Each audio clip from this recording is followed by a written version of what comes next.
Fat loss versus fat burning. Are they actually one and the same? Can you actually use them interchangeably? Or are there some key differences that you need to understand? That is what today is about. I'm going to share exactly what you need to know regarding fat loss versus fat burning. Let's go.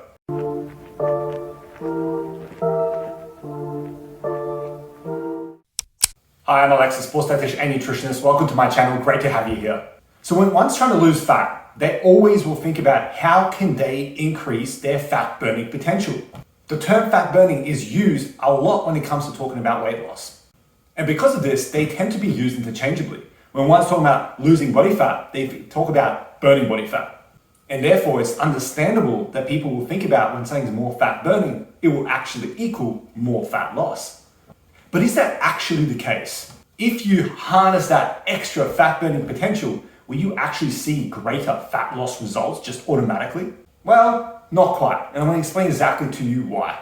Because fat burning versus fat loss, there are differences. And if you actually unpack it, you realize that they're not always able to be used interchangeably. And when it comes to fat loss strategy, you need to understand that whether something is more fat burning, will that actually equal more fat loss results or not? Well, that's an answer you need to know. Let class commence now.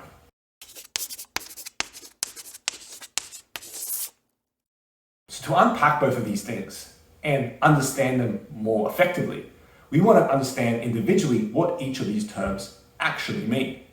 When we're talking about fat loss, we are talking about actually getting rid of some of our excess body fat. And that is the goal that the people that are trying to lose weight are trying to achieve. They're trying to actually get rid of the body fat.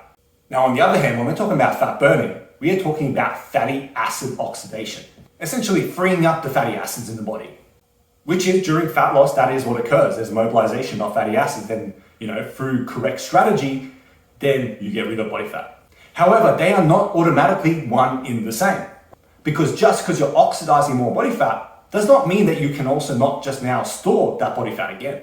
And to explain something, using an analogy that I like to use, which is using ice cubes. Allow me to break the ice. So here we have a literal ice cube. Now, what happens with this ice cube if you were to expose it to, room temperatures or heat? It would melt, okay? It would become water, okay? Basic science. Now, bear with me for a second. I'm not just talking about random kind of, elementary science just for no reason. What I'm trying to illustrate to you is this. Think of your body fat as an ice cube. So in the process of fat burning, you are oxidizing fatty acids, you are freeing up fatty acids. Think of that like ice melting into water. Now, just the same, you've got water. If I put this now in the freezer, this will then again become ice. Wow, breakthrough, right? So the point of this is that just because fatty acids or your body fat can actually melt down and you get rid of it and it becomes water, so you kind of mobilize and you increase the fat burning, does not mean that you can't then restore that as body fat. Because ultimately what dictates your fat loss results is going to be a calorie deficit strategy.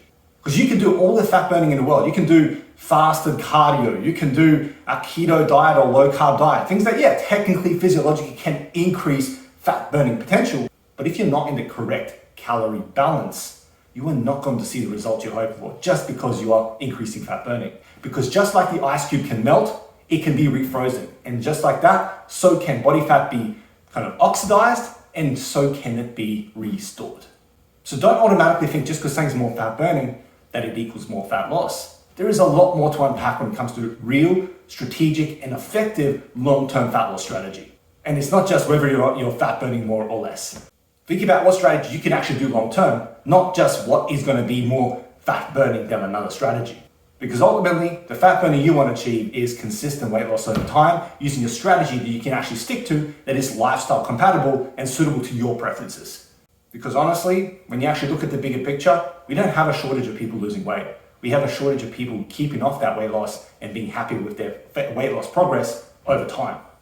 So think about how both of those strategies can work in unison. So there you go. Now you know the difference between fat loss and fat burning, or the technicalities between the two differences. And now hopefully you better understand the fact that just because something is more fat burning does not automatically mean that you are going to actually lose more body fat. It does become a case of finding yourself in that fundamental strategy of a calorie deficit, but then all the other pillars and pieces that come along with this so you can enable yourself to actually achieve results longer term. And of course, if you've got any questions about this, let me know. Show notes below, details, let me know, or you can drop a comment. In fact, drop a comment below. Drop a comment below and let me know, are you currently trying to lose body fat and how is your journey going so far? Let me know in the comments below. As always, hit the like button if this video has been helpful, if it's giving you something new to think about, if it's giving you a new, fresh perspective when it comes to fat loss. Hit the like button and show it some love. Until next time, hope you stay safe, stay classy, have a good one, see you later, bye.